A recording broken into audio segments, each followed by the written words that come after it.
মহান রব্বুল আলমিনের অশেষ মেহেরবানিতে আপনাদের দোয়ায় এবং সংশ্লিষ্ট সবার সর্বোচ্চ আন্তরিকতা ও পেশাদারিত্বের ফলে মোট ৫৪টি মন্ত্রণালয়ে ১,০০০-এর উপরে সংস্কার ও উন্নয়ন সংক্রান্ত পদক্ষেপ নেওয়া হয়েছে। এর পাশাপাশি আমরা যে সংস্কার কমিশন করেছিলাম তাদের সুপারিশের মধ্য থেকে আশু করণীয় সুপারিশগুলো দ্রুত বাস্তবায়নের জন্য মন্ত্রণালয়গুলো কাজ করে যাচ্ছে। ৫৪টি মন্ত্রণালয়ে ১২৯টি সুপারিশ বাস্তবায়ন করা হয়েছে। এই সকল সংস্কার কাজের মধ্যে কয়েকটি চুম্বক অংশ আজ আপনাদের সামনে তুলে ধরতে চাই। আইন ও বিচার বিভাগ মোট ৩৩টি গুরুত্বপূর্ণ সুপারিশ ইতিমধ্যে বাস্তবায়ন করেছে। এর মধ্যে উল্লেখযোগ্য হল ইন্টারন্যাশনাল ক্রাইমস ট্রাইব্যুনাল অ্যাক্ট ১৯৭৩ সংশোধন ও পুনর্গঠন করে আইনটি আন্তর্জাতিক মানের সাথে সামঞ্জস্যপূর্ণ করা। বিচার বিভাগীয় সংস্কার কমিশনের প্রস্তাব অনুযায়ী সুপ্রিম কোর্ট বিচারক নিয়োগ অধ্যাদেশ ২০২৫ প্রণয়ন ও জারি করা হয়েছে। এর অধীনে প্রথমবারের মতো বাংলাদেশের ইতিহাসে গণবিজ্ঞপ্তির মাধ্যমে সুপ্রিম কোর্টে বিচারক নিয়োগের সুযোগ তৈরি হয়েছে।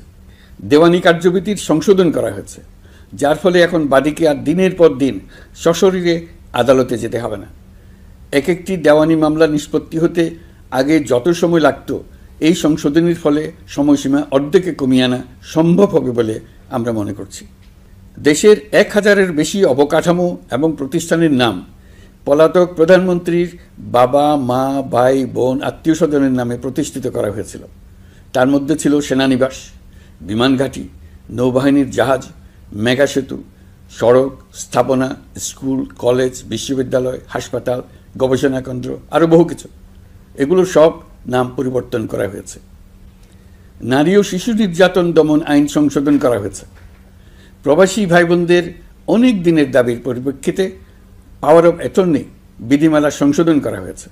এখন পুরনো পাসপোর্টে নো ভিসা রিকোয়ার্ড স্টিকার থাকলে কিংবা জন্মসনদ থাকলে বিদেশ থেকে পাওয়ার অফ অ্যাটর্নি সম্পাদন করতে পারবে। আগামী ২ মাসের মধ্যে আইনগত সহায়তা কার্যক্রম ব্যাপকভাবে বিস্তার করা হবে।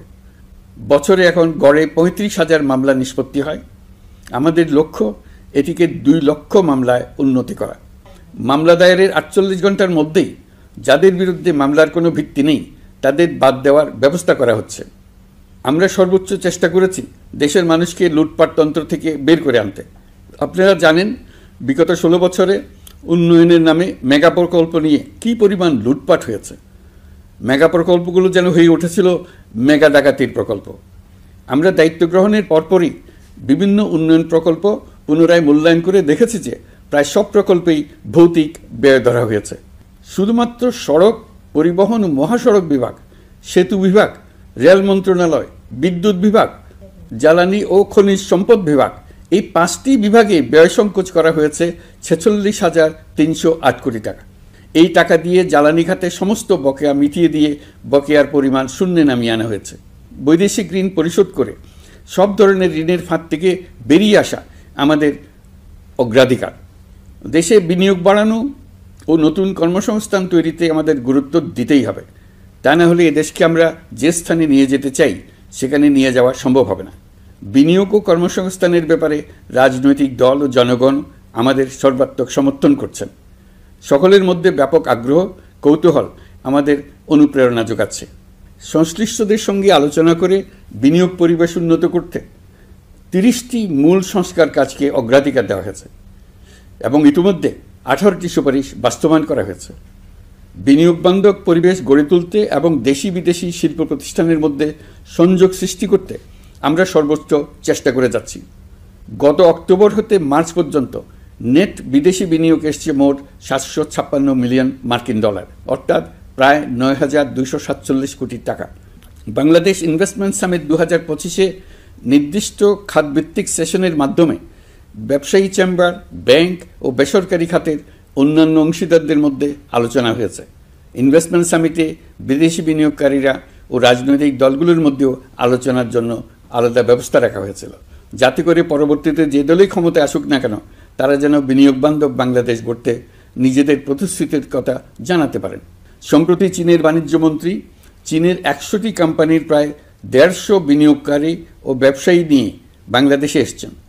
আমরা আশা করছি খুব দ্রুতই বড় আকারের বিদেশি বিনিয়োগ দেখতে পাব। সম্প্রতি আমি চীন, কাতার, জাপান সহ কয়েকটি দেশ সফর করেছি। এসব সফরেও বিভিন্ন বৈঠকে বাংলাদেশের অর্থনৈতিক সম্ভাবনা অগ্রগতির কথা তুলে ধরেছে। দ্বিপাক্ষিক বাণিজ্য বিনিয়োগের বিষয়ে ফলপ্রসূ আলোচনা হয়েছে। আরও বেশি সংখ্যক বাংলাদেশি যাতে বিদেশে কর্মসংস্থানের সুযোগ পায় সে চেষ্টা করেছে। বাংলাদেশে কাতারি বিনিয়োগকারীদের জন্য একটি বিশেষ অর্থনৈতিক অঞ্চল গড়ে তোলার বিষয়ে আমাদের মধ্যে আলোচনা হয়েছে। বাংলাদেশের লাখো লাখো ছেলেমেয়েরা মাদ্রাসায় পড়াশোনা করে, তাদের জন্য প্রযুক্তি শিক্ষা ও বিদেশি ভাষা শিক্ষা চালু করতে আমরা কাতার চ্যারিটির সাহায্য চেয়েছি। গত মাসে আমি জাপান সফরে গিয়েছিলাম। এই সফরে জাপানের প্রধানমন্ত্রী বাংলাদেশকে বাজেট সহায়তা ও রেলপথ উন্নয়নের জন্য $1 বিলিয়ন ঋণ ঘোষণা করেছেন। দ্বিপাক্ষিক 3টি চুক্তিপত্র বিনিময় হয়েছে। এই সফরে দুই দেশের মধ্যে অর্থনৈতিক বিনিয়োগ ও অন্যান্য সহযোগিতার ক্ষেত্রে 6টি সমঝোতা স্মারক অর্থাৎ MOU স্বাক্ষর হয়েছে।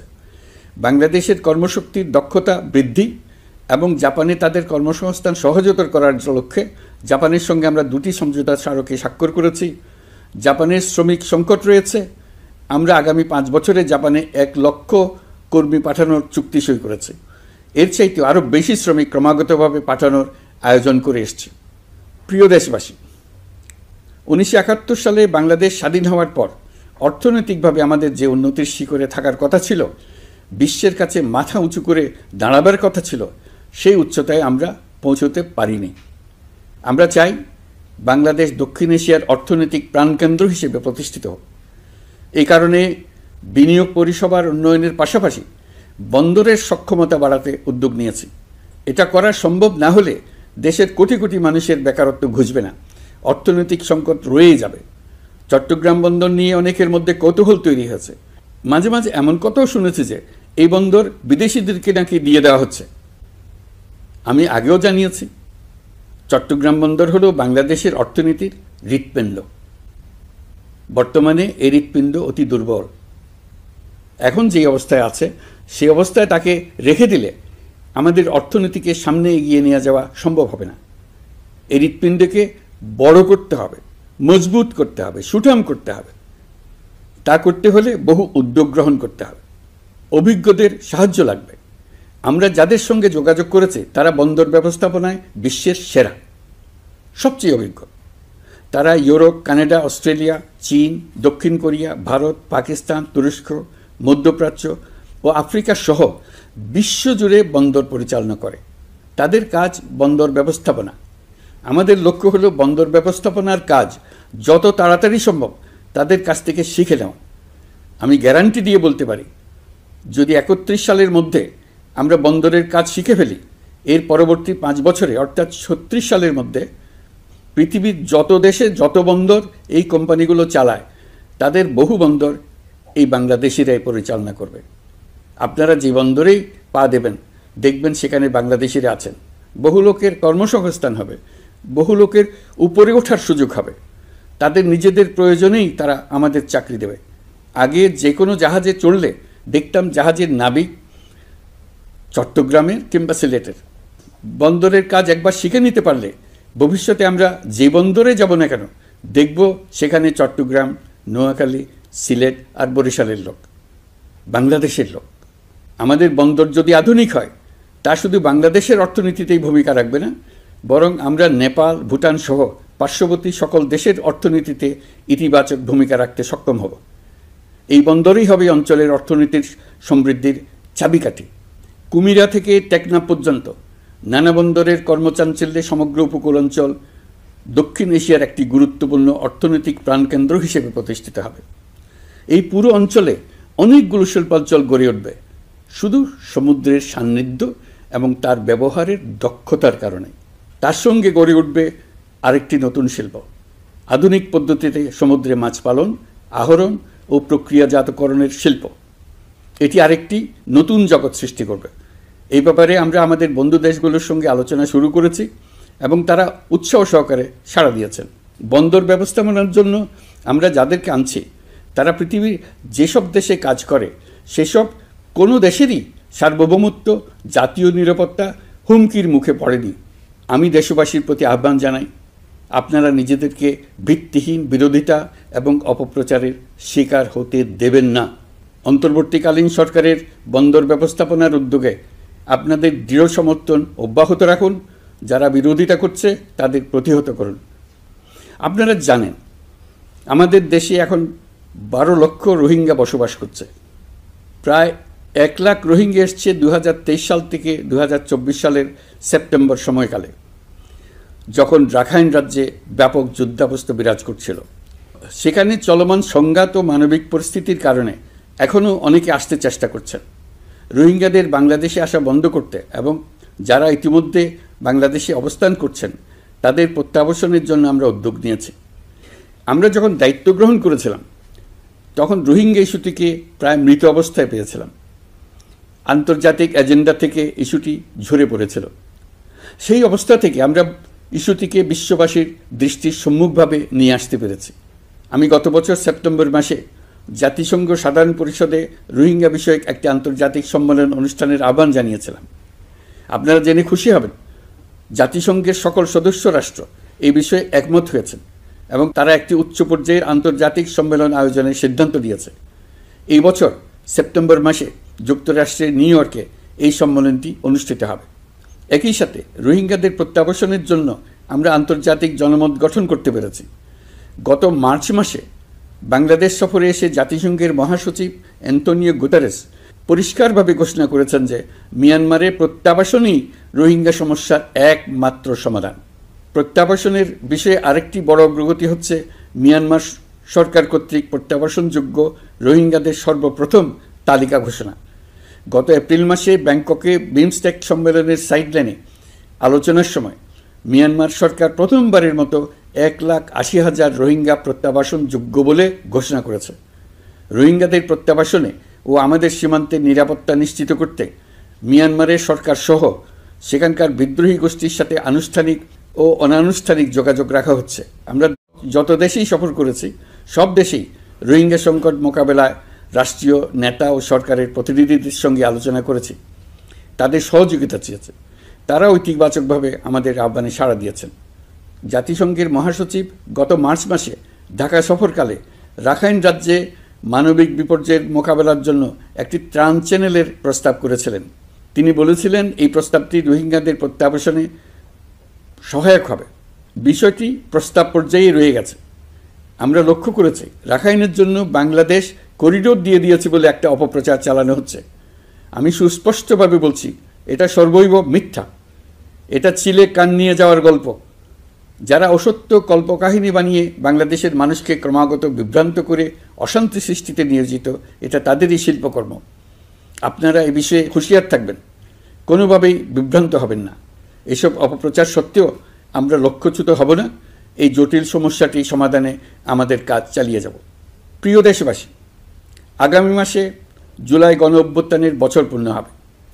যাদের আত্মত্যাগের কারণে এই অভ্যুত্থান সম্ভব হলো, আমরা তাদেরকে এবং তাদের পরিবারকে প্রতি মুহূর্তে আমাদের দৃষ্টিতে রেখেছি। তাদের জন্য নানা কর্মসূচি আমরা বাস্তবায়ন করে চলেছি। এখন পর্যন্ত 834টি শহীদ পরিবারের মধ্যে 630টি শহীদ পরিবারকে 10 লক্ষ টাকা করে 63 কোটি টাকার সঞ্চয়পত্রের জন্য ব্যাংক চেক দেওয়া হয়েছে। অবশিষ্ট যারা আছেন তাদের ওয়ারিশ নির্ধারণ সংক্রান্ত বিষয়গুলি নিষ্পত্তি সাপেক্ষে সঞ্চয়পত্র দেওয়া হবে। এর পাশাপাশি গণ অভ্যুত্থানে আহত প্রায় 12,500 জনকে 106 কোটি টাকা দেওয়া হয়েছে। গণ অভ্যুত্থানে আহতদের মধ্যে সরকারি বেসরকারি বিভিন্ন হাসপাতালে এই পর্যন্ত 15,393 জন চিকিৎসা গ্রহণ করেছেন। স্বাস্থ্যসেবা বিভাগের মাধ্যমে 40 জন আর মুক্তিযুদ্ধ বিষয়ক মন্ত্রণালয়ের মাধ্যমে 11 জনকে উন্নত চিকিৎসার জন্য সিঙ্গাপুর, থাইল্যান্ড ও রাশিয়া পাঠানো হয়েছে। তাদের চিকিৎসা বাবদ এই পর্যন্ত সরকার 61 কোটি টাকা ব্যয় করেছে এবং এই ব্যয় অব্যাহত আছে। আরও 28 জন জুলাই যোদ্ধাকে উন্নত চিকিৎসার জন্য সিঙ্গাপুর, থাইল্যান্ড ও তুরস্কে পাঠানোর প্রক্রিয়া চলছে। এখন পর্যন্ত বিভিন্ন হাসপাতালে চিকিৎসাধীনদের যুক্তরাজ্য, যুক্তরাষ্ট্র, ফ্রান্স, সিঙ্গাপুর, থাইল্যান্ড, চীন, মালয়েশিয়া ও নেপাল থেকে 26 জন বিশেষজ্ঞ চিকিৎসক এসে বিনামূল্যে চিকিৎসা দিয়েছেন। এই চিকিৎসকবৃন্দ শুধু যাতায়াত খরচ গ্রহণ করেছেন, এর বেশি কিছু তারা গ্রহণ করতে চান নাই।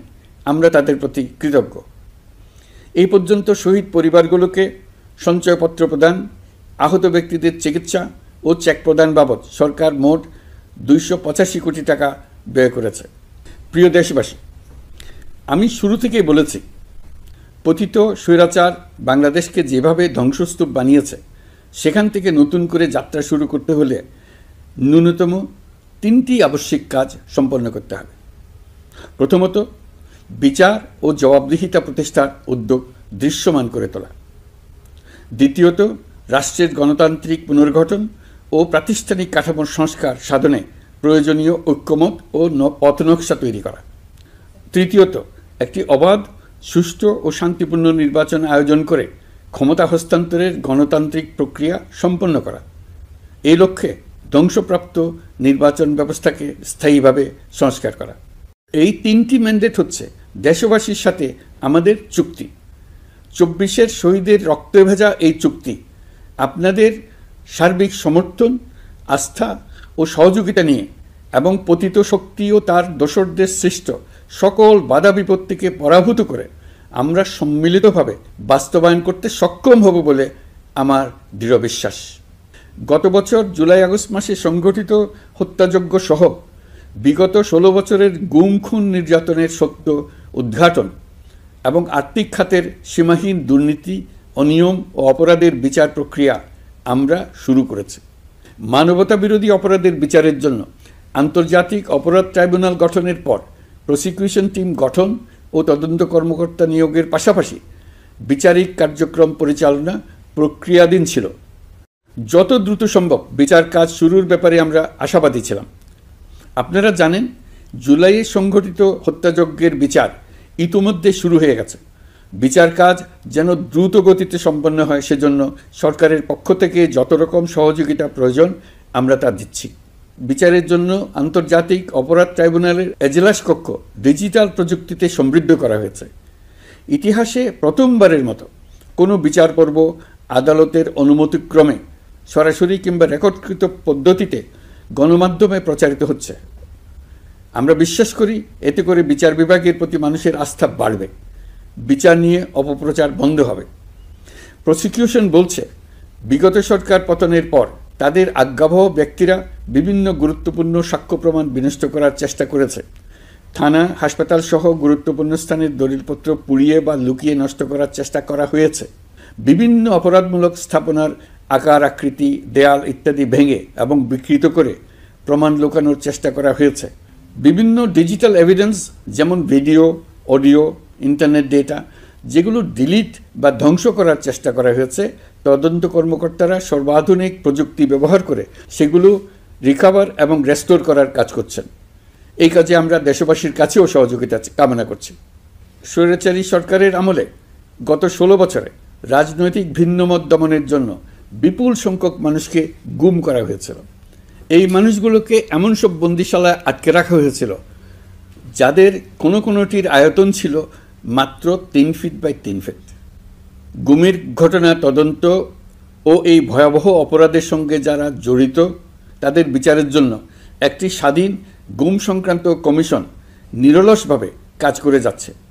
তারা গুমের এমন রোমহর্ষক ঘটনা আবিষ্কার করেছে যা নিষ্ঠুরতার চূড়ান্ত সীমা ছাড়িয়ে গেছে। মানুষকে পেট কেটে সিমেন্টের বস্তা ঢুকিয়ে নদীতে ডুবিয়ে দেওয়া হতো, ইঞ্জেকশন দিয়ে অজ্ঞান করে জ্বলন্ত ইটভাটায় নিক্ষেপ করা হতো, ট্রেন ও গাড়ির নিচে ছুঁড়ে ফেলা হতো। কমিশন এখন পর্যন্ত 2টি অন্তর্বর্তীকালীন প্রতিবেদন জমা দিয়েছে। তারা এখনও প্রতিনিয়ত নতুন অভিযোগ পাচ্ছে। ইতিমধ্যে গুমের তদন্ত কার্যক্রমের জন্য ঢাকা শহরে 3টি, চাঁপাইনবাবগঞ্জ ও বগুড়া জেলায় 3টি গুমের কেন্দ্র পরিদর্শন ও সাক্ষ্য গ্রহণ করা হয়েছে। তদন্ত কাজে মানুষের সম্পৃক্ততা বাড়াতে বিশ্ববিদ্যালয়, মাদ্রাসা পর্যায়ে গণশুনানি গ্রহণ করা হয়েছে। মোট 8 শতাধিক শিক্ষার্থী, শিক্ষক, সাধারণ মানুষ গণশুনানিতে অংশ নিয়েছেন। গুম সংক্রান্ত বেশ কিছু অভিযোগ ইতিমধ্যে আন্তর্জাতিক অপরাধ ট্রাইব্যুনালের তদন্ত সংস্থার কাছে জমা হয়েছে। এছাড়াও এই সংক্রান্ত একটা আইন প্রণয়নের কাজ প্রায় শেষ পর্যায়ে আছে। অল্প কিছুদিনের মধ্যেই এটি চূড়ান্ত হবে বলে আশা করছি। গত 16 বছর ধরে এদেশের প্রতিটি স্তরে অপরাধ, অনিয়ম, দুর্নীতির ভাইরাস ছড়িয়ে পড়েছিল। এই রোগাক্রান্ত রাষ্ট্র ব্যবস্থাকে রোগমুক্ত করে জনগণের কল্যাণমুখী করতে হলে আমাদের রাজনৈতিক দলগুলোর সক্রিয় অংশগ্রহণ জরুরি। আমরা দায়িত্ব নেবার পর থেকেই রাজনৈতিক দলগুলোর সাথে নিয়মিত যোগাযোগ রেখেছি। বিভিন্ন ইস্যুতে রাজনৈতিক নেতাদের সঙ্গে আলাদা এবং একত্রিতভাবে বৈঠক করেছি। সর্বশেষ গত মাসের শেষ সপ্তাহেও বিভিন্ন রাজনৈতিক দলের নেতৃবৃন্দের সঙ্গে আমি বৈঠক করেছি এবং চলতি সপ্তাহে জাতীয় ঐক্যমত কমিশনের দ্বিতীয় পর্বের আলোচনা শুরু করেছি। সরকার পরিচালনায় তারা তাদের গুরুত্বপূর্ণ মতামত তুলে ধরেছেন। রাজনৈতিক দলগুলো শুরু থেকে আমাদের সাথে সহযোগিতা করে আসছেন এবং সবসময় তারা সহযোগিতা অব্যাহত রাখার প্রতিশ্রুতি দিয়েছে। প্রিয় দেশবাসী, আপনাদের নিশ্চয় মনে আছে জুলাই গণঅভ্যুত্থানে নেতৃত্ব অংশ নেওয়া শিক্ষার্থীরা একটি জুলাই ঘোষণাপত্র দেওয়ার কথা জানিয়েছিল। তারা আমাকেও সেখানে আমন্ত্রণ জানায়। আমি বলেছিলাম দেশের সকল রাজনৈতিক ব্যক্তিবর্গ, নাগরিক সমাজের প্রতিনিধি সহ অন্যদের সঙ্গে নিয়ে সকলে মিলে এই ঘোষণাপত্র দেওয়া ভালো হবে। এর পাশাপাশি আগামী জুলাই মাসেই সকল রাজনৈতিক দলের ঐকমত্যের ভিত্তিতে একটি জুলাই সনদ প্রস্তুত করে আমরা জাতির সামনে উপস্থাপন করতে পারব বলে আশা করছি। এই জুলাই সনদ হলো একটি প্রতিশ্রুতি, একটি জনকল্যাণমুখী রাষ্ট্র নির্মাণের জন্য সংস্কার কমিশন যে প্রস্তাবগুলো দিয়েছে সেগুলোর মধ্য থেকে রাজনৈতিক দলগুলো যে কয়টিতে একমত হয়েছে তার তালিকা থাকবে এই সনদে। জুলাই সনদে স্বাক্ষর করে তারা জাতির কাছে সেগুলো বাস্তবায়নের অঙ্গীকার করবে। জুলাই সনদ অনুযায়ী আশু করণীয় সংস্কার কাজগুলো আমরা বাস্তবায়ন করতে প্রতিজ্ঞাবদ্ধ। বাকি অংশের বেশ কিছু কাজও আমরা শুরু করে যেতে চাই। আশা করি অবশিষ্ট অংশ পরবর্তীতে নির্বাচিত সরকারের মাধ্যমে বাস্তবায়ন অব্যাহত থাকবে। প্রাতিষ্ঠানিক সংস্কারের দৃঢ় প্রতিশ্রুতি বাস্তবায়নে আমাদেরকে দৃঢ়ভাবে এবং ঐক্যবদ্ধভাবে এগিয়ে যেতে হবে। এর কোনো বিকল্প নেই। এর বাস্তবায়নের মাধ্যমে পুরো বিশ্বের কাছে দেশের নতুন ঐক্যবদ্ধ ভাবমূর্তি তুলে ধরা যাবে। বিশ্বব্যাপী সবার কাছে জাতি হিসেবে বাংলাদেশের শক্তি সম্পর্কে স্পষ্ট ধারণা তৈরি হবে। ঐকমত্য কমিশন গঠন করা আমাদের একটি দুঃসাহসিক উদ্যোগ ছিল। অন্য কোনো দেশে এমন কোনো নজির নেই। এর মাধ্যমে আমরা জাতি হিসেবে রাজনৈতিক গভীরতার সন্ধান পেয়েছি। রাজনৈতিক ঐক্যে পৌঁছার জন্য ঐকমত্য কমিশনের সঙ্গে সকল দলের দলগত প্রস্তুতি, ঘণ্টার পর ঘণ্টা কমিশনের সঙ্গে ঐকান্তিক আলোচনা, জাতীয় লাইভ টেলিভিশনের সামনে সকল দলের ঐকমত্যে পৌঁছার একান্ত প্রয়াস আমাদের রাজনৈতিক ইতিহাসে স্মরণীয় হয়ে থাকবে। এই কমিশনের চেয়ারম্যান হিসেবে আমি সকল রাজনৈতিক দলের কাছে তাদের সীমাহীন ধৈর্য এবং কমিশনের প্রতি তাদের সহযোগিতা এবং সৌজন্য প্রকাশের জন্য জাতির পক্ষ থেকে ধন্যবাদ জানাচ্ছি। আশা করি আমাদের অসমাপ্ত কাজ সমাপ্ত করে শিগগিরই পূর্ণাঙ্গ জুলাই সনদ তৈরি করে জাতির জন্য একটা নতুন পথ নির্দেশনা রেখে যেতে পারব। এই কমিশনের অভিজ্ঞতার মাধ্যমে দেশের যে নতুন রাজনৈতিক সংস্কৃতি গড়ে ওঠার সম্ভাবনা দেখা দিয়েছে, আগামী নির্বাচনের মাধ্যমে যদি সেটা বিকাশমানভাবে স্থায়ী রূপ দিতে পারে তাহলে আমরা ভবিষ্যতের সকল রাজনৈতিক সংকট মোকাবেলা করতে সক্ষম হব। সকল প্রস্তুতি সমাপ্ত করে দেশের সকল মানুষের, কিশোর কিশোরী, তরুণ তরুণী, ছাত্রছাত্রী, কৃষক, জেলে, গৃহিণী, দিনমজুর, শ্রমিক, ব্যবসায়ী, পেশাজীবী, শিল্পী সবাই মিলে চেষ্টা করে একটা সুন্দর নিখুঁত নির্বাচন আয়োজন করে নতুন বাংলাদেশের দৃঢ় ভিত্তি রচনা করব। প্রিয় দেশবাসী, আমি জানি আগামী জাতীয় নির্বাচন কখন হবে সে বিষয়ে সিদ্ধান্ত জানার জন্য রাজনৈতিক দল ও জনগণের মধ্যে বিপুল আগ্রহ রয়েছে। আমি বারবার বলেছি এই নির্বাচন ডিসেম্বর থেকে আগামী বছরের জুনের মধ্যে অনুষ্ঠিত হবে। এই সময়ের মধ্যে দেশের নির্বাচন উপযোগী পরিবেশ সৃষ্টির জন্য যা যা করা দরকার সরকার তাই করছে। এখানে মনে রাখা জরুরি, বাংলাদেশ স্বাধীনতার পর থেকে যতবার গভীর সংকটে নিমজ্জিত হয়েছে তার সবগুলোরই প্রধান কারণ ছিল ত্রুটিপূর্ণ নির্বাচন। ত্রুটিপূর্ণ নির্বাচন প্রক্রিয়ায় বারবার ক্ষমতা কক্ষিগত করার মধ্য দিয়ে একটি রাজনৈতিক দল বর্বর ফ্যাসিস্টে পরিণত হয়েছিল। এই ধরনের নির্বাচন যারা আয়োজন করে তারা জাতির কাছে অপরাধী হিসেবে চিহ্নিত হয়ে যায়। এমন নির্বাচনের মধ্য দিয়ে যে দল ক্ষমতায় আসে তারাও জনগণের কাছে ঘৃণিত হয়ে থাকে। এই সরকারের একটি বড় দায়িত্ব হলো একটি পরিচ্ছন্ন, উৎসবমুখর, শান্তিপূর্ণ, বিপুলভাবে অংশগ্রহণের পরিবেশে একটি নির্বাচন অনুষ্ঠান করা, এমন একটি নির্বাচন আয়োজন করা যাতে করে দেশ ভবিষ্যতে নতুন সংকটে না পড়ে। এই জন্য সবচেয়ে বেশি গুরুত্বপূর্ণ হলো প্রাতিষ্ঠানিক সংস্কার। যেই প্রতিষ্ঠানগুলো নির্বাচনের সঙ্গে সরাসরি জড়িত সেগুলোতে যদি সুশাসন নিশ্চিত করা না যায় তাহলে ছাত্র জনতার সকল আত্মত্যাগ বিফলে যাবে। সংস্কার, বিচার, নির্বাচন এই তিনটি ম্যান্ডেটের ভিত্তিতে আমরা দায়িত্ব গ্রহণ করেছিলাম। সেই বিবেচনায় আগামী রোজার ঈদের মধ্যে সংস্কার ও বিচারের বিষয়ে আমরা একটি গ্রহণযোগ্য জায়গায় পৌঁছতে পারব বলে বিশ্বাস করি। বিশেষ করে মানবতা বিরোধী অপরাধের বিচার, যা কিনা জুলাই গণ অভ্যুত্থানের শহীদদের প্রতি আমাদের সম্মিলিত দায়, সেই বিষয়ে আমরা দৃশ্যমান অগ্রগতি দেখতে পারব। এতে আমাদের উপর আপনাদের অর্পিত ম্যান্ডেট ন্যূনতম হলেও বাস্তবায়ন করে যেতে পারব। সেই বিবেচনায় ও ইতিহাসে সবচেয়ে অবাধ, সুষ্ঠু, প্রতিদ্বন্দ্বিতামূলক ও গ্রহণযোগ্য নির্বাচন আয়োজনের জন্য সকল পক্ষের সঙ্গে আমরা আলোচনা করেছি। পাশাপাশি বিচার, সংস্কার ও নির্বাচন সংক্রান্ত চলমান সংস্কার কার্যক্রম পর্যালোচনা করে আমি আজ দেশবাসীর কাছে ঘোষণা করছি যে আগামী জাতীয় নির্বাচন 2026 সালের এপ্রিলের প্রথমার্ধের যে কোনো একটি দিনে অনুষ্ঠিত হবে। এই ঘোষণার ভিত্তিতে নির্বাচন কমিশন উপযুক্ত সময়ে আপনাদের কাছে নির্বাচনের বিস্তারিত রোডম্যাপ প্রদান করবে। আমরা এমন নির্বাচন চাই যা দেখে অভ্যুত্থানের শহীদদের আত্মা তৃপ্তি পাবে, তাদের আত্মা শান্তি পাবে। আমরা চাই আগামী নির্বাচনে সবচেয়ে বেশি ভোটার, সবচেয়ে বেশি প্রার্থী ও দল অংশ নেক। এটা সবচেয়ে অবাধ, সুষ্ঠু ও নিরপেক্ষ নির্বাচন হিসেবে জাতির কাছে স্মরণীয় হয়ে থাকুক। 1.5 যুগ পরে দেশে সত্যিকারের একটি জনপ্রতিনিধিত্বশীল সংসদ গঠিত হবে। বিপুল তরুণ গোষ্ঠী এবার জীবনে প্রথম ভোট দেওয়ার সুযোগ পাবে। এসব লক্ষ্যে প্রয়োজনীয় সকল পদক্ষেপ নেওয়ার জন্য আমরা জাতির কাছে অঙ্গীকারবদ্ধ। আমি দেশবাসীর প্রতি আহ্বান জানাই, আপনারা সকল রাজনৈতিক দল এবং আপনাদের এলাকার প্রার্থীদের কাছ থেকে সুনির্দিষ্ট অঙ্গীকার আদায় করে নেবেন, যেন আগামী সংসদের প্রথম অধিবেশনেই যেসব সংস্কারের প্রশ্নে ঐকমত্য অর্জিত হয়েছে তা কোনো প্রকার কাটাছেঁড়া ছাড়াই যেন তারা অনুমোদন করেন। আপনারা ওয়াদা আদায় করে নেবেন যে তারা বাংলাদেশের স্বাধীনতা, সার্বভৌমত্ব, আঞ্চলিক অখণ্ডতা এবং জাতীয় মর্যাদার প্রশ্নে কখনো কোনো প্রকার আপোষ করবেন না এবং দেশের বাইরের কোনো শক্তির কাছে দেশের স্বার্থ বিকিয়ে দেবেন না। আপনারা তাদের কাছে সুনির্দিষ্ট প্রতিশ্রুতি আদায় করে নেবেন এই মর্মে যে তারা কখনোই কোনো অবস্থাতেই আপনাদের গণতান্ত্রিক অধিকার ও মানবিক মর্যাদার ক্ষুণ্ণ করবেন না। আপনারা তাদের কাছে অঙ্গীকার আদায় করে নেবেন যে তারা সম্পূর্ণ সততা ও স্বচ্ছতার সাথে দেশ পরিচালনা করবেন এবং সকল প্রকার দুর্নীতি, দলীয়করণ, টেন্ডারবাজি, সিন্ডিকেটবাজি, চাঁদাবাজি, সন্ত্রাসী কর্মকাণ্ড ইত্যাদি গণবিরোধী কাজ থেকে নিজেদেরকে সম্পূর্ণভাবে মুক্ত রাখবেন। আমি আপনাদের আবারও স্মরণ করিয়ে দিতে চাই যে এবারের নির্বাচন শুধু শান্তিপূর্ণ নির্বাচন করার বিষয় নয়, এটা ছাত্র জনতার অভ্যুত্থানের আকাঙ্ক্ষা নতুন বাংলাদেশ গড়ার নির্বাচন।